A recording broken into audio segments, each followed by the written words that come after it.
வணக்கம் நண்பர்களே. இன்றைக்கி டே 25 ஆஃப் பெருவிடை சிக்ஸ் ப்ரூடிங் செட்டப். நான் உங்கள் ஸ்ரீராம்.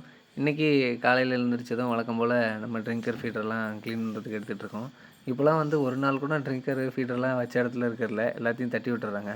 அப்புறம் நம்ம தேங்காய் அடித்து போட்டுட்ருந்தோம் ஒரு 15 டேஸ்லேருந்து 21 டேஸ்க்கு வரைக்கும். இப்போ 21 டேஸ்லேருந்து நம்ம தேங்காய் அப்படியே வெட்டி வச்சிட்டோம்னாலே ஃபுல்லாக காலி பண்ணிடுவாங்க. நீங்களே பார்த்தீங்கன்னா உங்களுக்கே தெரியும். ஒரு நாளைக்கு நான் 4 தேங்காய் வரைக்கும் கொடுப்பேன்.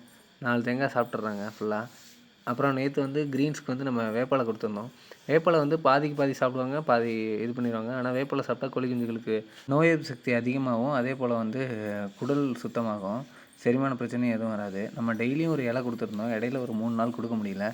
நம்ம கோழி குஞ்சுகளுக்கு கொடுக்க வேண்டிய முக்கியமான இலைத்தலைகளில் வந்து வேப்பலை, குப்பைமேனி, அப்புறம் வந்து முருங்கை இலை இதெல்லாம் கொடுத்தோம்னா கோழி குஞ்சுகள் வந்து நல்லா ஆரோக்கியமாக இருக்கும். நம்ம கோழி குஞ்சுகள் இந்த பேட்சில் மார்ட்டாலிட்டியே ஆகாததுக்கு மெயின் ரீசன் வந்து பார்த்துக்கிட்டிங்கன்னா இந்த உணவு புழு தான். இந்த பிளாக் சோல்ஜர் ஃப்ளைஸ் கொடுத்ததுனால தான் நம்ம கோழி குஞ்சுகள் வந்து மார்ட்டாலிட்டி ரேஷியோ இல்லாமல் இருக்குது. அதே போல் வந்து நம்ம கோழி குஞ்சுகளை வந்து நல்லா பராமரிச்சுட்டு வரோம். இடத்த ரொம்ப சுத்தமாக வச்சுக்கிட்டு தண்ணி தீனி கரெக்டாக வச்சு இந்த மாதிரி சத்தான உணவுகள் கொடுத்தாலே போதும். கோழி குஞ்சுகள் வந்து நல்லா ஆரோக்கியமாக வளரும். இதில் வந்து நம்ம கோழி குஞ்சுகளோட வளர்ச்சி விகிதத்தை அதிகரிக்கிறதுக்கு வந்து நம்ம கடல புண்ணாக்கு, தேங்காய் புண்ணாக்கு அந்த மாதிரியும் ஊற வச்சு கொடுக்கலாம். அது நம்ம 25ஆவது நாள் இன்றைக்கி நாளையிலேருந்து கொடுக்கலான்னு பிளான் பண்ணியிருக்கோம்.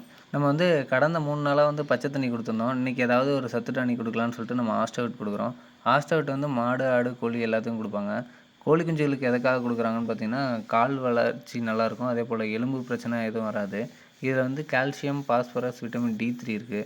அதனால் கோழி குஞ்சுகளுக்கு வந்து நல்ல ஒரு சத்து டானிக்காக இருக்கும். இந்த ஆஸ்டவுட்டில் வந்து வைமரால் மிக்ஸ் பண்ணுவாங்க. ஒரு 60 ml பாட்டில் வந்து 1 லிட்டரில் மிக்ஸ் பண்ணுவாங்க.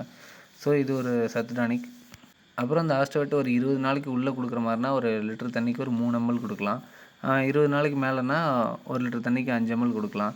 ரொம்ப ஓவர் டேஸ் கொடுக்க வேணாம். நம்ம வந்து 2 லிட்டர் தண்ணிக்கு 5 ml கொடுக்குறோம். ரொம்ப மைல்டாக கொடுத்தோம்னா தான் எல்லா மெடிசனுமே ரொம்ப நல்லது. அடுத்ததாக நம்ம இந்த ஃபீடரில் மேலே யூஸ் பண்ணுற அந்த ப்ரூடிங் சேட்டில் வந்து ரொம்ப யூஸ் ஆகுது. எச்சம்லாம் வந்து கீழே விழுவாமல் ரொம்ப நல்லதாக இருக்குது.